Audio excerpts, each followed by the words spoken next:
मृदंग विशारद मृदंग अलंकार माऊली महाराज राजुरीकर त्यांच्यासाठी एकदा जोरदार टाळी वाजवायची. तेही आहेत, त्यांनाही मनापासून धन्यवाद. दादा आहेत, दादांनाही मनापासून धन्यवाद. ब्राह्मण देवत आहेत, सगळे आहात, तुमच्या सगळ्यांना मी मनापासून धन्यवाद देते. आणि उरलेल्या वेळेमध्ये अभंगावरती चिंतन करून आपल्याला काल्यापर्यंत जायचंय बरं. म्हणून काय करा, सगळ्यांनी रेंजमध्ये राहा. हा, झोपल्या का काय? 10ला झोपल्या का तुम्ही? जागे आहेत ना? बोलत जा. चला ऐका. अभंग जगद्गुरु तुकोबारायांचा निवडलाय आणि जगद्गुरु तुकोबाराय सामान्य संत नाही. जगद्गुरु तुकोबाराय म्हणजे 5व्या वेदाचे निर्माते. जगद्गुरु तुकोबाराय म्हणजे वारकरी संप्रदायाच्या कलश स्थानी विराजमान असणारे जगद्गुरु तुकोबाराय. तुकोबारायांचा अधिकार सामान्य नाही. बघा, जगातला एखादा व्यक्ती असा असेल की तो म्हणेल मी आई वडिलांना भीत नाही. असतात बरेचसे बहादर, नाही का, आई वडिलांना भीत नाही. काही म्हणतील नाही आम्ही गावच्या प्रतिष्ठित माणसाला भीत नाही. काही म्हणतील आम्ही गावच्या सरपंचाला भीत नाही.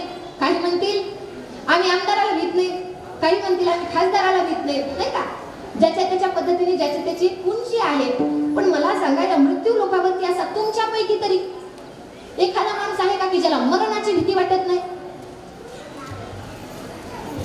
मळकवटा, मरणाची भीती वाटते का? हा, वाटते ना. मरणाची भीती प्रत्येकाला वाटते, पण या मरणावरती ज्यांनी विजय मिळवला त्यांना तुकोबाराय म्हणतात. हा, उगाच म्हणत नाही मरण माझे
ज्या गोष्टीची मनुष्याने तयारी करायला पाहिजे त्या गोष्टीची तयारी करत नाही.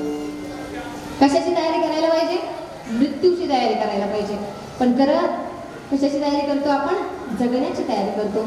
संत महात्म्यांनी मृत्यूची तयारी केली. काय केली मृत्यूची तयारी? रात्रंदिवस देवाचं नामचिंतन स्वतःच्या मुखारविंदामध्ये त्या ठिकाणी ठेवलं. ही मरणाची तयारी केली. म्हणून संत म्हटले, जगा काळ खायला आम्ही माथा दिला पाहिजे. जगाला काळाची भीती वाटते, पण त्या काळाच्या डोक्यावरती माथा ठेवण्याची ताकद जर कुणाची असेल तर ती आमची आहे. संतांनी संतांचं संतत्व आपल्याला याच्यातून सांगितलं की देवाचं नामचिंतन केलं. पण तुकोबारायांचा अधिकार एवढा महान आहे, एवढा महान आहे. किती महान आहे सांगू तुम्हाला? देवाचं नामचिंतन घेतल्याने तर तुमचं आयुष्य तरुणच जाईल. तुम्ही भवसिंधूतून तरुणच जाल. पण तुकोबारायांचं जरी तुम्ही नामचिंतन केलं तरी जो यम आहे ना, तुम्ही तुकाराम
रात्रंदिवस देवाचं नामचिंतन केलं, पण रात्रंदिवस हा एवढंच कुणाच्याही आयुष्यामध्ये प्राप्त होत नाही. ज्याच्या प्राप्त होतं त्याने खरंच त्याच्या आयुष्यामध्ये तेवढी भक्तीचं जी उंची आहे ती उंची गाठलेली असते. आणि एवढे अधिकार संपन्न जगद्गुरु तुकोबाराया एक दिवस एक गोपी होती. ती गोपी यमुना मैयेच्या तीरावरती येऊन बसली आणि यमुना मैयेच्या तीरावरती येऊन बसल्याच्या नंतर संतांची तिच्यावरती नजर गेली तुकोबारायांची. तुकोबारायांनी विचारावं, का ग तू तरुण दिसतेस? म्हटले हो. म्हटले तरुण आहेस मग इथे एकटी यमुना मैयाच्या नदीवरती काय करतेस? तू तुझ्या घरी जा ना. ज्यावेळेस घरी जा म्हटले त्यावेळेस ती गोपी सांगते, ऐका ना तुकोबाराय, घरी जायचंय, मी गृहस्थ आश्रमी आहे, मला घरी जायचंय तुकोबाराय, पण माझी अवस्था ऐकून घ्या ना. माझी अवस्था अशी झाली आहे, घरी जायचंय, सगळी कामं करायची, तुम्ही म्हणता घरी जा, घरी जायचंय खरं, पण घरी गेल्याच्या नंतर मला घरची कामं करावी लागेल, घरचं सगळं बघावं लागेल. आणि घरच्या जर या गोष्टी सगळ्या बघायच्या म्हटल्या तर पहिले माझं चित्त माझ्याकडे असावं लागेल. काय सांगता? माझं चित्त माझ्याकडे असावं लागेल. चित्त फार महत्वाचं आहे बरं. परमार्थामध्ये चित्ताची फार गरज आहे. परमार्थ करायचा असेल ना चित्ताची, प्रपंच करायचा असेल तर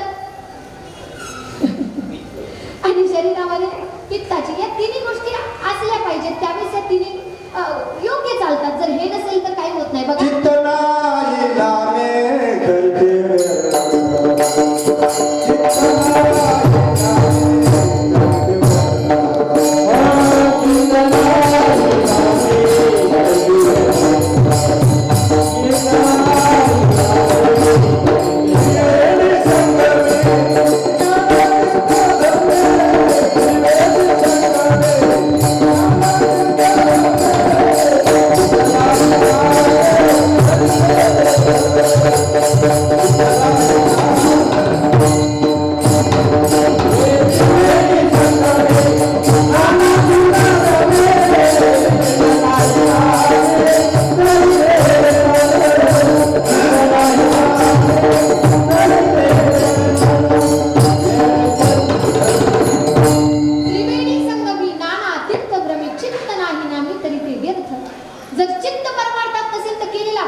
चित्तच नसेल तर 100% मीठ टाकू, कारण चित्त जवळ असलं पाहिजे. चित्ताशिवाय काही होऊ शकत नाही. तुकोबारायांनी विचारावं, कुठे गेलंय चित्त, कुठे गेलंय चित्त? त्यावेळेस ती गोपी सांगते, माझं चित्त भगवान परमात्माने हरण केलंय.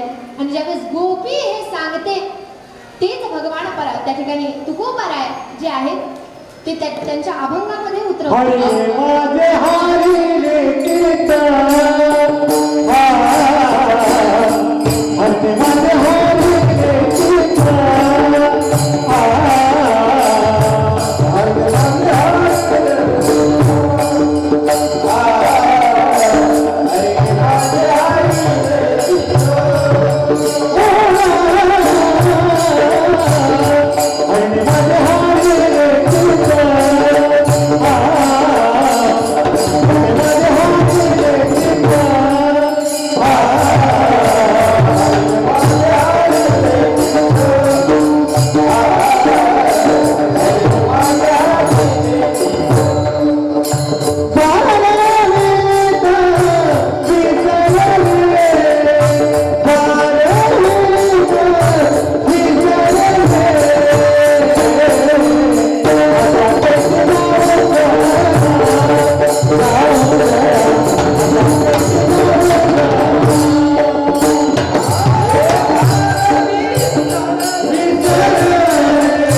हरिने माझे हरिने चित्त भार व्यक्त विसरले आता कैसी जाऊ करा नोहे बरा लौकिक. तुकोबाराय ना ती गोपी सांगतो तुकोबाराय हरिने माझ्या चित्ताचं हरण केलंय. मग हरिने जर चित्ताचं हरण केलंय तर मी कसं जाऊ जर केले तर माझं मन कामाला लागणार नाही. काम